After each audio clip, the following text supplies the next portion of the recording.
So yeah, this idea of church and state is a fundamental train of thought in journalism, right? Which is the idea that like we have to be able to do the journalism we need to do, and it shouldn't be influenced by what's happening on the sales side.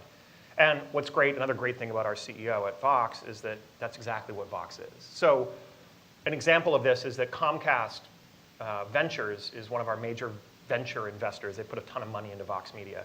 And Comcast, the cable company, is one of our biggest advertisers, or at least on The Verge.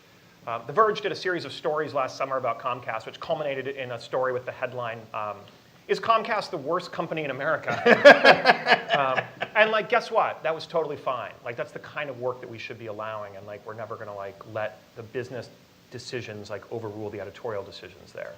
And in the same way, we create a lot of sponsored content now, but it is a separate team, and you can talk a little about Vox Creative, but it's a separate team of people who are doing it. The people who are on our editorial side are not the ones tasked with creating content.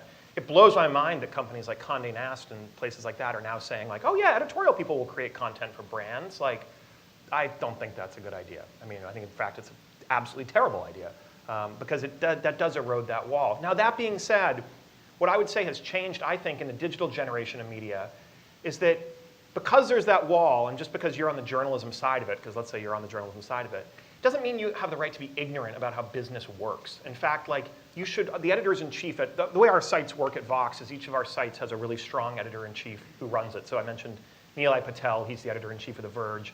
Amanda Kludt is the editor of Eater, you know, to name 2 of our 7.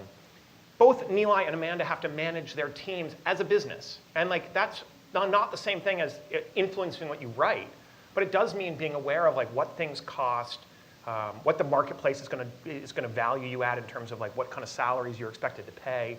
You have to be smart about that stuff. And everyone on the team, Jim as our CEO, is really good about sharing a lot of data about the company with everybody.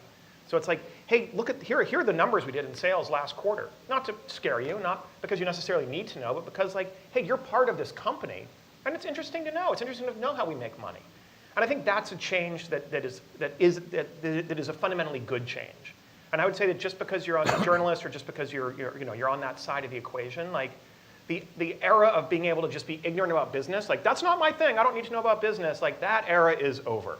And like that's a really good thing, and we should all embrace that because it's a really exciting time to be growing these companies. And the way Vox is growing, we're all like tracking it. Like we have successes and we have failures, and we're pretty open about talking about all of them. But as a journalist, it's no longer good enough, in my mind, to be like, that's not my thing.